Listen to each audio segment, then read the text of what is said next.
اما بعد فاعوذ باللہ من الشیطان الرجیم بسم اللہ الرحمن الرحیم الحمد للہ رب العالمین الرحمن الرحیم مالک یوم الدین ایاک نعبد و ایاک نستعین اہدنا الصراط المستقیم صراط الذين أنعمت عليهم غير المغضوب عليهم ولا الضالين آمين رب اشرح لي صدري ويسر لي أمري واحلل عقدة من لساني يفقهوا قولي اللهم ربنا ألهمنا رشدنا وأعذنا من شرور أنفسنا اللهم أرنا الحق حقا وارزقنا اتباعه وأرنا الباطل باطلا وارزقنا اجتنابه اللهم ربنا يسر لنا أمورنا كلها وأتمم لنا بالخير وتقبل منا فإنك خير المتقبلين آمین یا رب العالمین۔ معزز حاضرین اور محترم خواتین، ہم اللہ کے نام سے اس سال کی نماز تراویح کے ساتھ دورہ ترجمہ قرآن کا آغاز کر رہے ہیں۔ اس سے پہلے میں عرض کر چکا ہوں کہ اب میری عمر بھی کافی ہو چکی ہے، قمری حساب سے 68 برس مکمل ہو چکے ہیں، اور مختلف قسم کے عوارض بھی مجھے لاحق ہیں، اور بہت سے احباب نے اور رفقاء نے مشورہ دیا تھا کہ میں اتنا بڑا بوجھ اپنے ذمے نہ لوں، لیکن میں نے خالصتاً توکلاً علی اللہ اس کی ہمت کی، اس کا ارادہ کیا، اس کے لیے اہتمام بھی خصوصاً ہوا ہے۔ مجھے اندازہ ہے کہ اب میرے خیالات کی جو رو ہے وہ اب اتنی تیز نہیں ہے جتنی کبھی ہوا کرتی تھی۔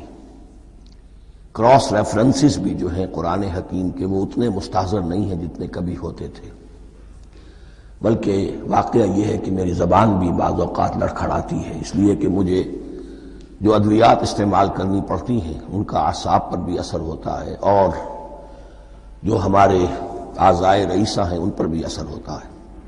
بہرحال ان سب کے علی الرغم اللہ کا نام لے کر آغاز کر رہے ہیں۔ میری انتہائی نگارش یہی ہے، تیرے نام سے ابتدا کر رہا ہوں۔ ابھی میں نے سورہ فاتحہ کی تلاوت کی اور آپ نے سماعت فرمائی۔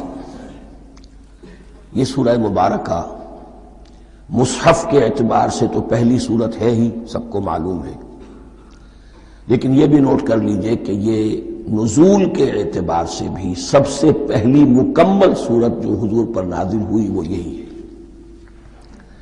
اس سے قبل متفرق آیات نازل ہوئیں، 5 آیتیں سورہ علق کے آغاز میں، کچھ آیتیں سورہ قلم یا سورہ نون کے آغاز میں، کچھ آیتیں سورہ مزمل کی ابتدا کی، کچھ آیتیں سورہ مدثر کے آغاز کی۔ 5ویں وحی تقریباً اس پر اجماع ہے کہ یہ سورۃ الفاتحہ کی ہے، اور یہ مکمل سورت ہے جو حضور پر نازل ہوئی۔ سورۃ الفاتحہ کے معنی ہوئے افتتاحی سورت۔ فتح یفتح کے معنی ہے کھولنا، مفتاح کنجی کو کہتے ہیں، چابی کو۔ تو یہ اوپننگ سورہ آف دی قرآن، قرآن حکیم کی افتتاحی سورت۔ ویسے جیسا کہ میں تعارف قرآن کے ضمن میں عرض کر چکا ہوں، عربوں کا یہ مزاج تھا کہ جس چیز سے انہیں خصوصی محبت ہوتی تھی اس کے بہت سے نام رکھتے تھے۔ اس کے بھی بہت سے نام ہیں۔ سورۃ الفاتحہ سب سے عام ہے، لیکن الکافیہ، الشافیہ، ام القرآن، اساس القرآن، کم سے کم یہ 4 نام تو میں سمجھتا ہوں کہ ہر مسلمان کو مزید معلوم ہونے چاہیے، اور بھی بہت سے نام۔ اس سورہ مبارکہ کی بالاتفاق و بالاجماع 7 آیتیں ہیں، اگرچہ ان کی ترتیب میں کچھ اختلاف ہے۔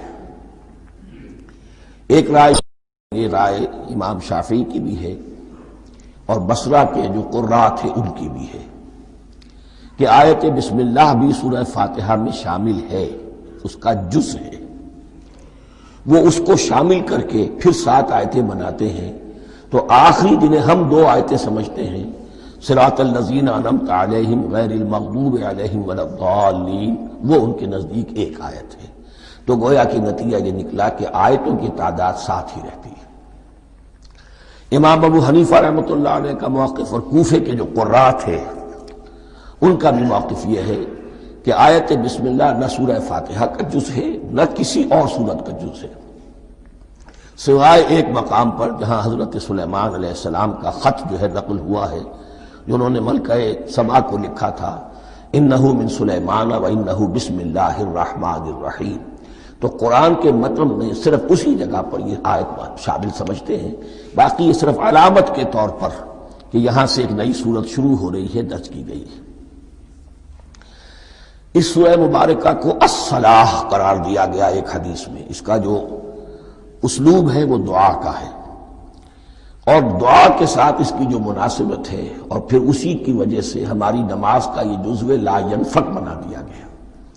بلکہ ایک حدیث جو میں آپ کو سناؤں گا اس میں اسی کو نماز قرار دیا گیا، الصلاح یہی ہے۔ ویسے وہ حدیث مبارک موجود ہے، من لم یقرأ بفاتحۃ الکتاب لا صلاۃ لمن لم یقرأ بفاتحۃ الکتاب، جو شخص سورہ فاتحہ کی تلاوت نہیں کرتا اس کی کوئی نماز نہیں۔ اس کے حوالے سے بھی ہمارے ہاں دو مسلک ہیں، ذکر صرف اس لیے کر رہا ہوں کہ آپ کے علم میں ہو، ان میں کوئی بنیادی فرق نہیں ہے، کسی بھی ایک رائے کا انسان قائل اور حامل ہو سکتا ہے بغیر اس کے کہ دوسرے کو بالکل غلط قرار دے، بلکہ یہ کہ اس کے لیے بھی گنجائش اپنے ذہن میں اور اپنے دل میں رکھے۔ تو ایک رائے یہ ہے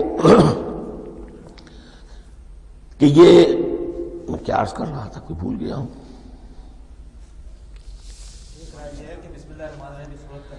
جی، اور دوسری آیت یہ ہے کہ اس کا حصہ نہیں ہے۔ اسی اعتبار سے یہ کہ یہ سورہ مبارکہ نماز میں پڑھی جانی ضروری ہے، لا صلاۃ لمن لم یقرأ بفاتحۃ الکتاب۔ البتہ یہ اختلاف ہے، یہ بات جو میں ذکر کر رہا تھا جو ذہن سے نکل گئی، کہ آیا مقتدی جو ہے امام کے پیچھے کھڑا ہو کر جب نماز پڑھ رہا ہو تو کیا اس صورت میں بھی اس کے لیے لازم ہے کہ سورہ فاتحہ پڑھے؟ اس میں دو رائے ہو گئی، بلکہ تین۔ ایک رائے انتہائی ہے اور وہ فقہ حنفی کی طرف منسوب ہے کہ اگر آپ امام کے پیچھے مقتدی کی حیثیت سے نماز پڑھ رہے ہیں تو کسی بھی رکعت میں آپ سورہ فاتحہ نہیں پڑھیں گے۔ ایک دوسری بالکل برعکس رائے ہے، وہ امام شافعی رحمۃ اللہ علیہ کی ہے کہ ہر حالت میں چاہے امام جہری رکعت پڑھا رہا ہو جس میں وہ بلند آواز سے سورہ فاتحہ پڑھ رہا ہو، اور چاہے وہ سری رکعت ہو، ہر حالت میں مقتدی کو بھی پڑھنی ہے۔ ایک تیسری رائے بین بین ہے، وہ امام مالک کی ہے رحمۃ اللہ علیہ، کہ جو سری رکعت ہے جس میں کہ امام بھی خاموشی سے پڑھ رہا ہے مقتدیوں کو بھی پڑھنی چاہیے، جو جہری رکعت ہے جس میں کہ امام بلند آواز سے پڑھ رہا ہے اس میں مقتدیوں کو خاموش رہ کر پوری توجہ جو ہے سننے پر صرف کر دینی چاہیے۔ اذا قرئ القرآن فاستمعوا له وانصتوا، جب قرآن پڑھا جا رہا ہو تو پوری توجہ اس کے پڑھنے پر مرکوز کر دو اور خود خاموش رہو۔ میرے اپنی رائے میں یہ تیسری رائے سب سے زیادہ صائب ہے، اور اس میں کسی طرح کی بھی کوئی پیچیدگی پیدا نہیں ہوتی۔ بہرحال اس سورہ مبارکہ کا جو اسلوب ہے میں نے عرض کیا دعائیہ ہے، البتہ قرآن مجید کے علم اور حکمت کے اعتبار سے، اس کے فلسفے کے اعتبار سے ایک بات سمجھ لینی چاہیے۔ قرآن کا فلسفہ یہ ہے کہ بنیادی ہدایت ہر انسان کے دل میں موجود ہے، بالقوہ، پوٹینشلی۔ یہ جو قرآن مجید یا اللہ کی کتابیں نازل ہوتی ہیں یہ انہیں ایکٹیویٹ کرتی ہیں، وہ اندر کی جو ڈورمنٹ کانشسنس ہے، خابیدہ شعور جو ہے اسے بیدار کر کے، اور پھر یہ کہ اسے اجاگر کرتی ہیں۔ ہر سلیم الفطرت انسان اور سلیم العقل انسان، دو سلامتی شرط ہیں۔ سلیم الفطرت، نیچر پرورٹڈ نہ ہو، فطرت مسخ نہ ہو گئی ہو، عقل سلیم ہو، ان دونوں چیزوں کا نتیجہ یہ نکلتا ہے کہ وہ انسان از خود، بغیر کسی وحی کی رہنمائی کے، بغیر کسی نبی کی تعلیم کے سے استفادہ کیے ہوئے از خود بھی کچھ حقائق تک پہنچ جاتا ہے۔ اور وہ حقائق کیا ہے؟ نمبر ایک یہ کہ اس کائنات کا ایک خالق ہے اور وہ ایک ہے، اور وہ تمام صفات کمال سے متصف ہے۔ نمبر 2 یہ کہ انسان کی زندگی صرف یہ زندگی نہیں ہے، بلکہ ایک اور زندگی ہے کہ جس میں اس زندگی کے اعمال کے نتائج برآمد ہوں گے۔ یہ 2 باتیں، اس کی زیادہ وضاحت کے ساتھ جو ہے اس کا تذکرہ آئے گا سورہ لقمان میں، جہاں حضرت لقمان کی شخصیت کا تذکرہ ہے۔ لیکن یہاں صرف یہ بات سمجھ لیجئے کہ قرآن کا فلسفہ یہ ہے کہ ہر انسان میں، ہر فرد نوع بشر میں جو اپنی ولادت کے وقت مسلم ہوتا ہے، حضور کی حدیث ہے کل مولود یولد علی الفطرہ ابواہ یحودانہ او ینصرانہ او یمجسانہ، ہر بچہ نوع انسانی کا فطرت اسلام پر پیدا ہوتا ہے، وہ فطرت کے اندر وہ ہدایت ودیت ہے۔ اب اگر وہ فطرت بس نہیں ہوئی اور عقل جو ہے وہ صحیح رخ پر کام کر رہی ہے تو ان 2 حقائق تک وہ انسان خود پہنچ جائے گا۔ لیکن ان دونوں حقائق تک پہنچنے کے بعد اب وہ دست بستہ دعا کرے گا کہ اے رب اب مزید ہدایت تو مجھے عطا فرما۔ ایک تو یہ کہ میں کیا کروں کیا نہ کروں، میری عقل اس میں ٹھوکر کھا سکتی ہے، میں کسی اچھی چیز کو بری سمجھ سکتا ہوں، کسی بری کو اچھی سمجھ سکتا ہوں، تو مجھے صحیح راستہ، صحیح راہ ہدایت پر چلا۔ یہ دعا ہے جو انسان کرتا ہے جبکہ وہ ایمان باللہ اور ایمان بالآخرہ تک خود پہنچ چکا ہوتا ہے، اور یہ سمجھتا ہے کہ صحیح زندگی کا رخ یہی ہے کہ جس رب کو میں نے پہچانا ہے کہ وہ اس کائنات کا خالق ہے اور مالک ہے اور رب ہے، میں اس کی بندگی کروں، اس کی اطاعت کروں، اس کا حکم مانوں، اس کے راستے پر چلوں۔ لیکن وہ راستہ کون سا ہے؟ اس کے لیے پھر دست بدعا ہوتا ہے کہ پروردگار تو میری رہنمائی فرما۔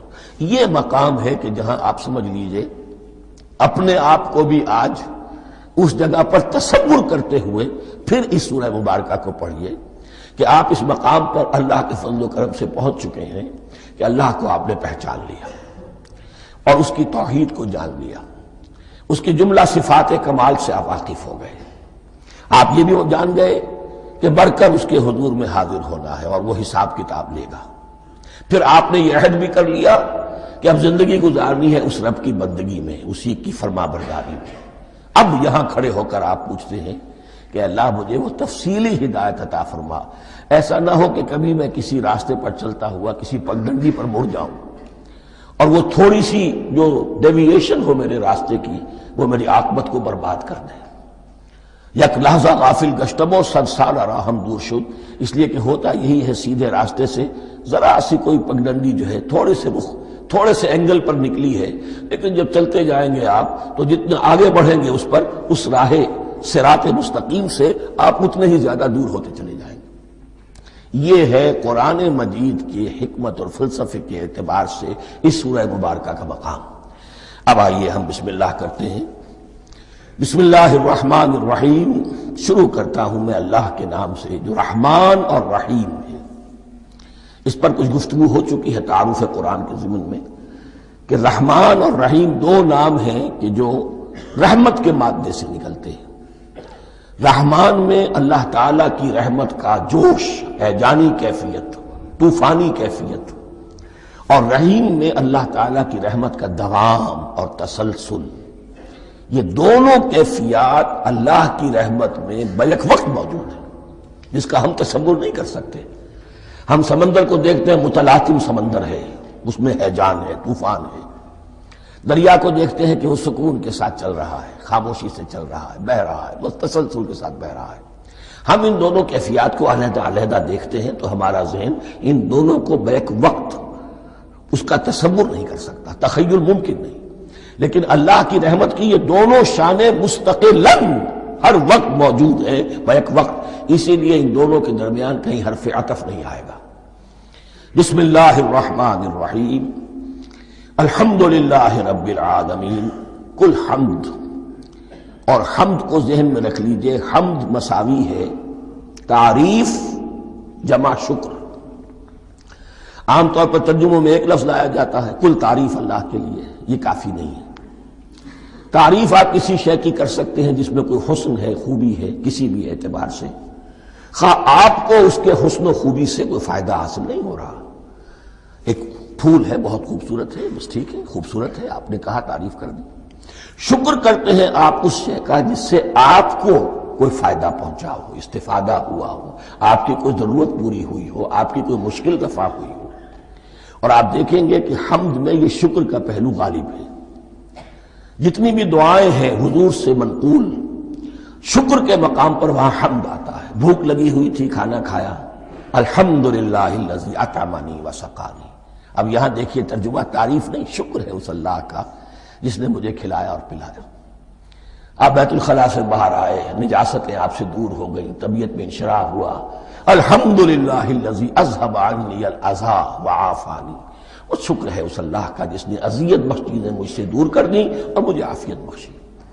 تو یہ الحمدللہ رب العالمین، اللہ تعالیٰ کا حسن و کمال اور حسن و جمال اپنی جگہ بھی اس انتہا کا ہے کہ جتنی تعریف اس کا حق ہے ہم کر ہی نہیں سکتے، لیکن اس کے احسانات اور انعامات ہم پر اتنے ہیں کہ ہم ان کو بھی گن نہیں سکتے۔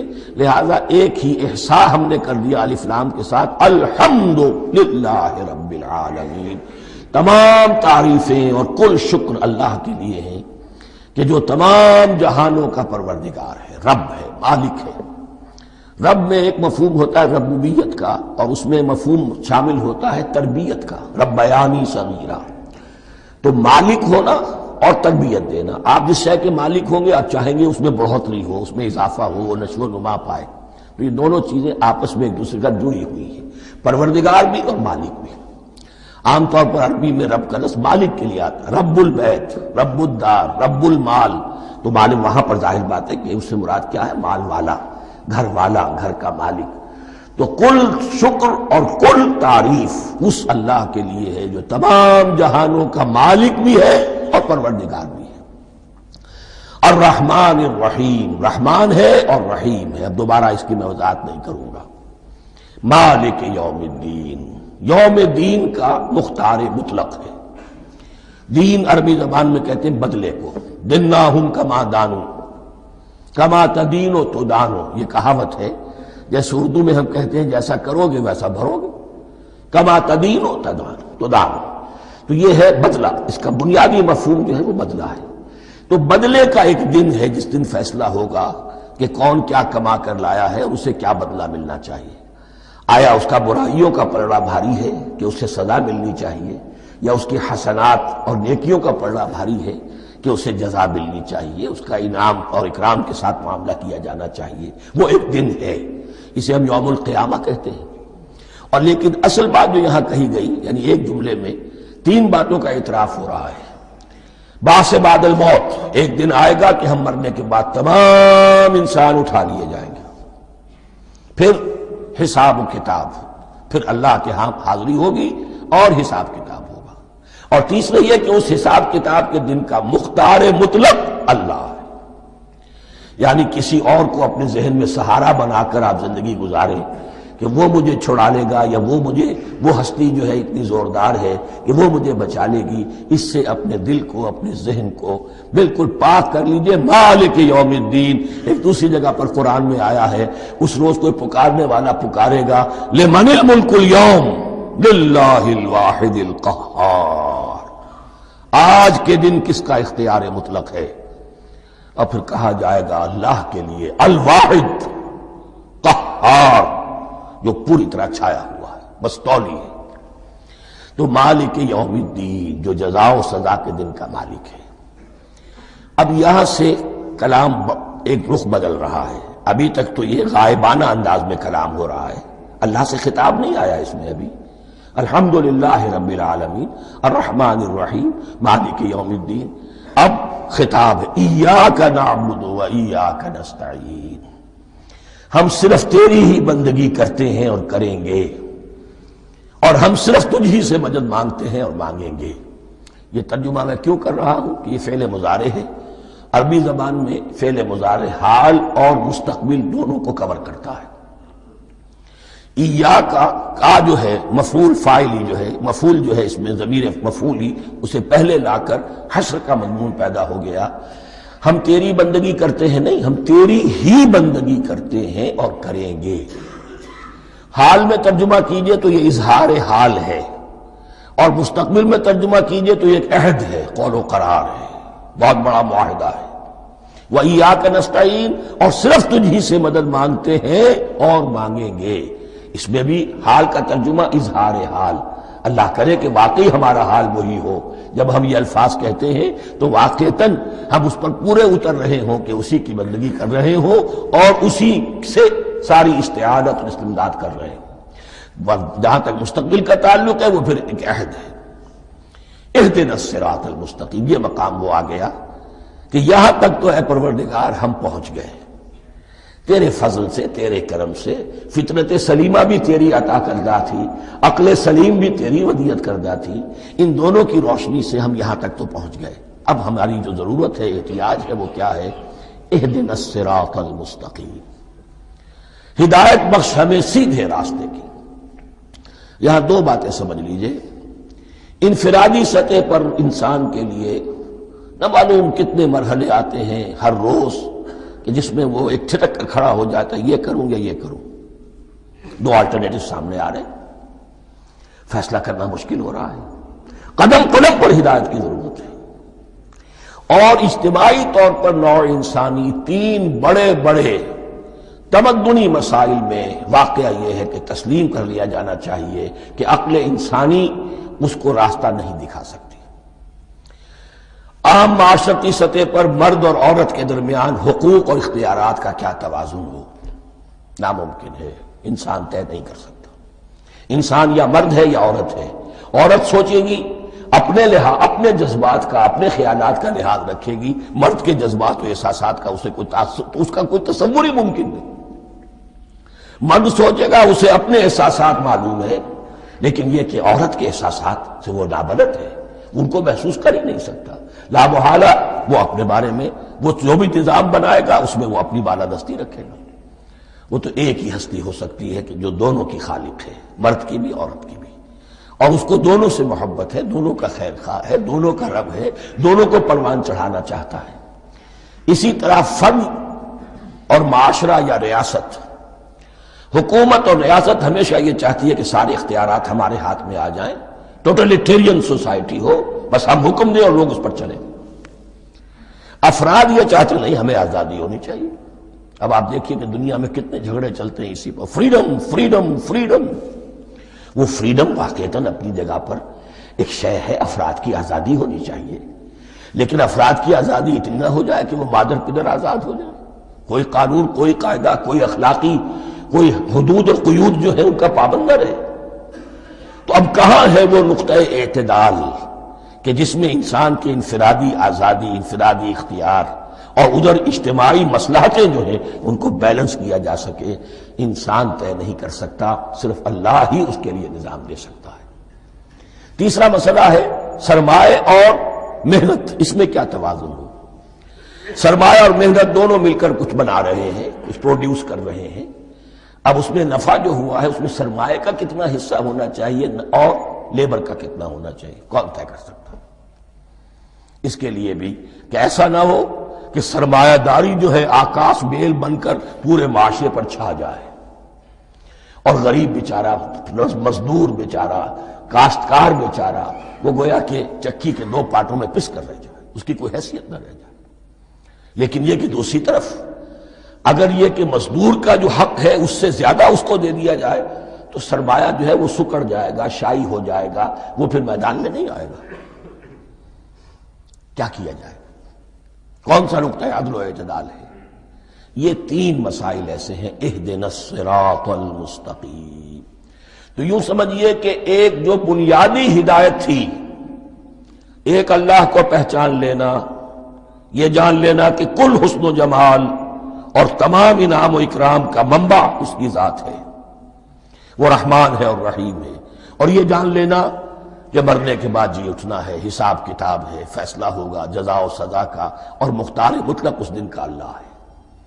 پھر یہ عہد کر لینا ایاک نعبد و ایاک نستعین۔ اس کے بعد دعا، پروردگار ہمیں ہدایت پر قائم رکھ، ہماری ہدایت میں اضافہ فرما۔ اس ہدایت کے لفظ کو سمجھ لیجئے، بنیادی ہدایت، تفصیلی ہدایت، قدم قدم پر ہدایت، ہدایت پر ہدایت۔ والذین اہتدوا زادہم ھدی، جو لوگ ہدایت کے راستے پر آتے ہیں اللہ ان کی ہدایت میں اضافہ کرتا ہے۔ تو یہ قدم قدم پر ہمیں ہدایت کی ضرورت ہے اور مرحلہ وار ضرورت ہے۔ ہدایت اس کو بھی کہتے ہیں کہ کسی نے آپ سے کوئی پتہ پوچھا، آپ نے کہا ادھر جانا، پھر دوسری گلی میں مڑنا، پھر جانا دو تین لائٹیں چلے جانا، پھر مڑنا وغیرہ وغیرہ، یہ بھی ہدایت ہے۔ نظری طور پر آپ نے بتایا ہے۔ ایک ہدایت یہ ہوئی کہ بھائی میں چلتا ہوں آپ کے ساتھ، میں آپ کو وہاں تک پہنچا دوں گا تاکہ آپ کو دقت نہ ہو، آپ نے منزل تک پہنچا دیا۔ ان دونوں کے درمیان، یہ تو میں نے ایک فرد کی مثال دی ہے، اللہ اور بندے کے درمیان نہ معلوم کتنے مراحل ہیں ہدایت کے۔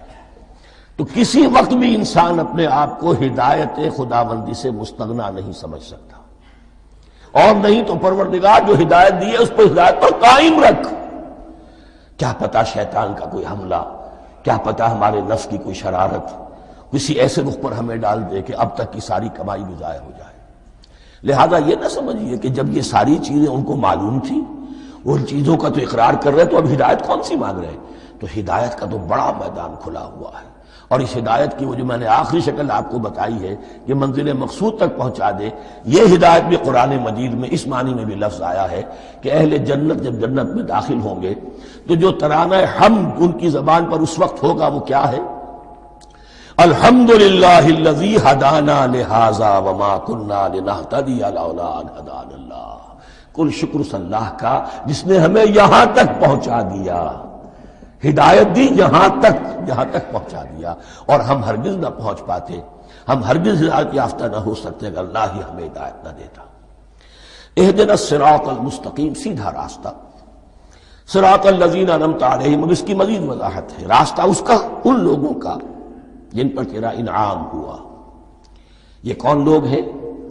اس کی وضاحت آپ کو ملے گی سورہ نساء میں، من یطع اللہ والرسول فاولئک مع الذین انعم اللہ علیہم من النبیین والصدیقین والشہداء والصالحین۔ چار طبقات ہیں منعم علیہم جن پر اللہ کا انعام ہوا ہے۔ چوٹی پر انبیاء کرام، اس کے بعد صدیقین کرام، اس کے بعد شہداء عظام، اس کے بعد عام صالح مسلمان، صالح ہو۔ یہ بیس لائن ہے، اس سے اوپر کا درجہ شہداء کا ہے، اس سے اوپر کا درجہ صدیقین کا ہے، اور پھر اس سے اوپر کا درجہ انبیاء کا ہے۔ انبیاء میں سے پھر وہ بھی ہوتے ہیں کہ جو اولو العزم میں من الرسل ہیں، لیکن یہ چار طبقات ہیں، ان کے راستے پر ہمیں چلا۔ غیر المغضوب علیہم ولا الضالین، جو مغضوب علیہم نہیں ہوئے، جن پر تیرا غضب نہیں ہوا، اور غضب ہوتا ہے ان پر کہ جو ہدایت کے واضح ہونے کے بعد ہدایت کو ترک کر دیں، وہ ہے مغضوب علیہم۔ جنہیں ہدایت مل گئی ہو، ہدایت کو پہچان لیا ہو، پھر اپنی شرارت نفس کی وجہ سے، اپنی نفسانیت کی وجہ سے، اپنے تکبر کی وجہ سے، اپنے حسد کی وجہ سے وہ اس حق کو رد کر دیں، اس کو ترک کر دیں، ان پر اللہ کا غضب آتا ہے۔ اور اس میں اس کی بہت بڑی مثال تاریخ کے اعتبار سے یہودی ہے۔ اللہ نے انہیں ہدایت دی، کتابیں عطا کی، تورات، انجیل، زبور، سینکڑوں نبی ان میں مبعوث کیے، 1400 برس تک نبوت کا تار ٹوٹا ہی نہیں، مسلسل۔ ابتدا میں بھی 2 نبی، موسیٰ اور ہارون، اور اختتام پر بھی 2 نبی، عیسیٰ اور یحییٰ علیہ السلام، اور ان کے مابین کوئی لمحہ نہیں آیا ہے تاریخ بنی اسرائیل میں جبکہ کوئی نہ کوئی نبی موجود نہ ہو۔ لیکن انہوں نے اپنی شرارت نفس کی وجہ سے ہدایت تورات سے بھی منہ موڑا، اور پھر سب سے بڑی بات یہ کہ ہدایت محمدی سے، ہدایت قرآنی سے بھی صلی اللہ علیہ وسلم منہ موڑا، وہ ہے مغضوب علیہم ولا الضالین، اور نہ ہی گمراہ ہوئے۔ یہ لفظ جو آتا ہے عربی زبان میں گمراہ کا بھی ہے اور تلاش حق میں بھٹکنے والے کا بھی ہے۔ ایک وہ شخص ہے جس پر حق ابھی واضح نہیں ہوا، وہ تلاش میں ہے، اس کے لیے بھی ضال کا لفظ آئے گا۔ اسی طرح کوئی شخص کسی کے عشق اور محبت میں ایسا ہو جائے، دیوانہ ہو جائے، اس کو بھی ضال کہتے ہیں، یعنی اس کے اوپر جذبات کا اتنا غلبہ ہو گیا ہے کسی کی محبت اور عشق کی بنا پر۔ تو حضور کے لیے یہ لفظ آیا ہے وَوَجَدَكَ ضَالًّا فَهَدَىٰ، اور یہ تو سورۃ الضحیٰ ہے، اکثر بیشتر لوگوں کو یاد ہوگی۔ تو یہ جو ضلال کا لفظ ہے اس میں سمجھ لیجئے ضروری نہیں ہے کہ وہ گمراہ ہو، بلکہ وہ بھی کہ جو ابھی راہ ہدایت کی طلب میں اس کے حصول کے لیے اس کی تلاش میں کوشاں ہیں، اور وہ بھی کہ جو کسی مغالطے کی وجہ سے حق سے منحرف ہو جائے۔ یہ بھی جان لیجئے کہ ایک ہے بدنیتی، تکبر، حسد، حق کو جان کر پہچان کر رد کر دینا یا چھوڑ دینا یا ترک کر دینا، ایک ہے کسی غلطی میں، کسی جذبات کے اندر آ کر، کسی غلو کے اندر مبتلا ہو کر اور حق سے منحرف ہو جانا۔ اس کی جو سب سے بڑی مثال ہے وہ نصارہ ہے، عیسائی ہے۔ حضرت مسیح کو انہوں نے مانا لیکن غلو کیا، یہ لفظ آئے گا آگے، لا تغلو فی دینکم، اپنے دین میں غلو نہ کرو۔ جیسے ہمارے ہاں بھی بعض لوگ ہیں جو حضور صلی اللہ علیہ وسلم کی تعریف میں، حضور صلی اللہ علیہ وسلم کے ساتھ اپنی محبت کے اظہار میں غلو کر جاتے ہیں۔ یہ انتہا درجے کو ہو گیا تھا حضرت مسیح علیہ السلام کے ماننے والوں میں، اور اس کی بنا پر انہوں نے تثلیث کا عقیدہ ایجاد کر لیا اور حضرت مسیح علیہ السلام کو اللہ کا بیٹا بنا دیا۔ تو اس کی سب سے بڑی مثال ضالین کی اس اعتبار سے کہ ہدایت پانے کے بعد کسی بدنیتی سے نہیں بلکہ کسی اچھے جذبے میں غلو کی وجہ سے رسول سے محبت کرنا تو اچھا جذبہ ہے، لیکن یہ محبت بھی ایک حد میں رہنی چاہیے۔ غلو کرے گی تو ظاہر بات ہے کہ اس کے بعد وہ گمراہی کی طرف لے جائے گی۔ یہ ہے اس سورہ مبارکہ کا ترجمہ، اور اس کے بعد آخر میں آمین کہنا یہ مسنون بھی ہے، کہنا چاہیے۔ البتہ اختلاف یہاں بھی صرف اتنا ہے کہ نماز میں جب آپ امام کے ساتھ ہیں، وہ اگر جہری قرات کر رہا ہے تو آیا اس کے بعد آپ کو بھی بالجہر کہنا ہے آمین یا نہیں کہنا، یہ اختلاف ہے، ان میں کوئی فرق واقع نہیں ہوتا۔ یہ چیز متفق علیہ کہ کہنا ہے آمین، بلکہ یہ آمین تو یہودیوں میں ہے، یہ آمین جو ہے یہ عیسائیوں میں بھی ہے۔ ان کی بھی جو لارڈس پریئر ہے اس کے بعد آمین، وہ آمین کہتے ہیں، وہ فرق لفظ ایک ہی ہے، اس لیے کہ عبرانی زبان اور عربی زبان یا تو ہم یہ کہہ سکتے ہیں کہ دونوں بہنیں ہیں، کوئی ایک مشترک زبان تھی ان کی ماں جس کی یہ دو بیٹیاں ہیں، اور یا یہ کہنا پڑے گا کہ عربی زبان کی ماں جو ہے وہ عبرانی زبان ہے۔ بہرحال بڑا قریبی رشتہ عربی کا اور عبرانی کا ہے، اس اعتبار سے وہ آمین۔ اب آپ کو معلوم ہے ہم السلام علیکم وہ کہتے ہیں، وہ سلام کہتے ہیں، فرق کیا ہے؟ وہ تو تلفظ کا فرق ہے۔ اسی طریقے سے اور بہت سے الفاظ ہیں، میں بعد میں بتا۔ اب میں اس سورہ مبارکہ کے بارے میں خاص حدیث آپ کو سنانا چاہتا ہوں، اور اسی سے در حقیقت جو امام ابو حنیفہ کا موقف ہے رحمۃ اللہ علیہ، اس کی حقانیت مزید مبرہن ہو جائے گی۔ یعنی کیا کہ آیت بسم اللہ سورہ فاتحہ کا جز نہیں ہے، سورہ فاتحہ الحمدللہ رب العالمین سے شروع ہوتی ہے۔ وہ میں آپ کو بتانا بھول گیا کہ جن کے نزدیک یہ سورت کا جز ہے وہ پھر جہری قرات میں بسم اللہ الرحمن بھی بلند آواز سے کہیں گے، اور جن کے نزدیک یہ سورہ فاتحہ کا جز نہیں ہے وہ نہیں کہیں گے، وہ الحمدللہ رب العالمین سے قرات کریں گے۔ تو کوئی فرق نہیں ہے بنیادی۔ یہ حدیث جو ہے یہ مسلم شریف میں ہے اور حدیث قدسی ہے، اس کے راوی حضرت ابو ہریرہ ہے رضی اللہ تعالی عنہ، اور اس حدیث نے اس سورت کے مضامین کا نہایت عمدہ تجزیہ کر دیا ہے۔ حدیث کے الفاظ سن لیجئے، قسمت الصلاۃ بینی و بین عبدی نصفین۔ اللہ تعالیٰ فرما رہے ہیں، حدیث قدسی ہے، میں نے نماز کو، صلاۃ کو اپنے اور اپنے بندے کے درمیان آدھا آدھا تقسیم کر لیا۔ فنصفها لی ونصفها لعبدی، اس کا نصف جو ہے وہ میرے لیے ہے اور نصف جو ہے وہ میرے بندے کے لیے ہے۔ وَلِعَبْدِي مَا سَأَلَ، اور جو میرے بندے نے مانگا میں اسے دوں گا، میرا وعدہ ہے یا میں نے اسے دیا۔ اس کے بعد اس کی تفصیل آتی ہے، اذا قال العبد، جب بندہ کہتا ہے الحمدللہ رب العالمین، قال اللہ حمدنی عبدی، جب بندہ کہتا ہے الحمدللہ رب العالمین، اللہ فرماتا ہے میرے بندے نے میری حمد کی۔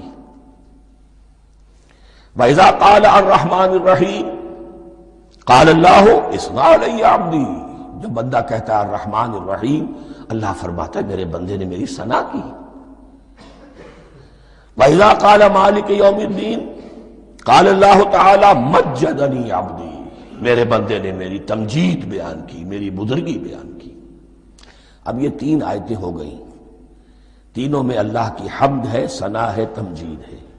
یہ تین آیتیں خالص اللہ کے لیے ہو گئیں۔ اب چوتھی آیت آئی، ایاک نعبد و ایاک نستعین۔ اس کے بارے میں جب بندہ کہتا ہے اذا قال العبد ایاک نعبد و ایاک نستعین، قال اللہ تعالی ھذا ما بینی و بین عبدی ولعبدی ما سأل، یہ میرے اور میرے بندے کے درمیان ہے۔ یہ تو یوں سمجھئے کہ یہ گرہ لگ گئی ہے میرے اور میرے بندے کے مابین۔ اس نے مجھ سے قول و قرار کیا ہے، اس نے میری بندگی کا اعتراف کیا ہے، اس نے تسلیم کیا ہے کہ میری ہی بندگی کرتا ہے اور کرے گا، اور مجھ سے مدد چاہیے ہے۔ ھذا ما بینی و بین عبدی، یہ معاہدہ ہے، معاہدہ دو فریقوں کے مابین ہوتا، یہ میرے اور میرے بندے کے مابین ہے۔ وَلِعَبْدِي مَا سَأَلَ، اور میں نے اپنے بندے کو دیا جو اس نے مانگا، وہ میری مدد چاہتا ہے، میری مدد اس کے شامل حال رہے گی۔ فَإِذَا قَالَ، اور جب بندہ کہتا ہے اهْدِنَا الصِّرَاطَ الْمُسْتَقِيمَ صِرَاطَ الَّذِينَ أَنْعَمْتَ عَلَيْهِمْ غَيْرِ الْمَغْضُوبِ عَلَيْهِمْ وَلَا الضَّالِّينَ، قال اللہ تعالی ھذا لعبدی ولعبدی ما سأل، یہ تین آیتیں یہ میرے بندے کے لیے، اهدنا الصراط المستقیم، اسی صراط مستقیم کی وضاحت ہے مثبت، صراط الذین انعمت علیہم، اسی صراط المستقیم کی وضاحت ہے منفی انداز میں، غیر المغضوب علیہم ولا الضالین۔ یہ سب میرے بندے کے لیے ہے اور میں نے اپنے بندے کو دیا جو اس نے مانگا۔ اس کو میں نے ایک مرتبہ یہ ترازو کی شکل میں اس کو لکھوایا تھا۔ دیکھیے یہ ایاک نعبد و ایاک نستعین، یہ ہے وہ ترازی کی وہ ڈنڈ، واو جو ہے ایاک نعبد و ایاک نستعین، واو جو ہے گویا کہ وہ مٹھ ہے جس سے کہ ترازو کو پکڑا جاتا ہے۔ ادھر ایک پلڑا ہے جس کی تین آیتیں ہیں، الحمدللہ رب العالمین الرحمن الرحیم مالک یوم الدین۔ اس کا نتیجہ کیا نکلا؟ ایاک نعبد۔ آپ نے شاید یہ سنا بھی ہو، ایک بہت ہی عمدہ قرات کا جو ریکارڈ ہے قاری عبدالباسط عبدالصمد کا، وہ یہیں سے چل کر سورہ فاتحہ کی قرات کر کے ایاک نعبد پر آ کر رکتا ہے، الحمدللہ رب العالمین الرحمن الرحیم مالک یوم الدین ایاک نعبد۔ گویا کہ یہاں یہ صورت بالکل ہاف ہو گئی ہے، تین آیتوں میں اللہ کی حمد ہے، ثنا ہے، تمجید ہے، جس کا نتیجہ ہم تیری ہی بندگی کرتے ہیں، تیری ہی اطاعت کریں گے۔ لیکن اب اس کے بعد سوال ایاک نستعین، اسی کی جو استعانت کیا درکار ہے ہمیں؟ ہدایت۔ ہدایت سب سے بڑی استعانت ہے، ہدایت ہی تو سب سے بڑی مدد ہے۔ اهدنا الصراط المستقیم صراط الذین انعمت علیہم غیر المغضوب علیہم ولا الضالین، یہ ایاک نستعین کے حکم کے ساتھ یہ تین آیتیں آ گئیں، اهدنا الصراط المستقیم صراط الذین انعمت علیہم غیر المغضوب علیہم ولا الضالین۔ قسمت الصلاة بینی و بین عبدی نصفین فنصفها لی ونصفها لعبدی ولعبدی ما سأل۔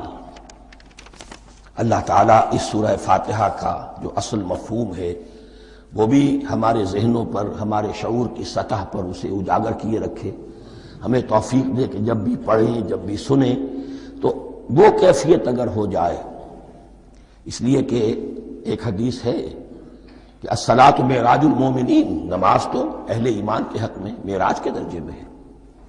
اس حوالے سے ہم یہ سمجھ سکتے ہیں کہ کوئی وقت ایسا آ سکتا ہے کہ انسان کو واقعتاً، روح انسانی واقعتاً اللہ کے یہ جواب سنے، انہونی بات نہیں ہے۔ ہوتا ہے خطاب آخر، اٹھتا ہے حجاب آخر، کرتے ہیں خطاب آخر، یہ تو ہوتا ہے۔ مخاطبہ الہی ہے تو میں نے عرض کیا کہ ثابت ہے، مخاطبہ، محادث اور تحدیث اللہ بندوں سے کلام کرتا ہے۔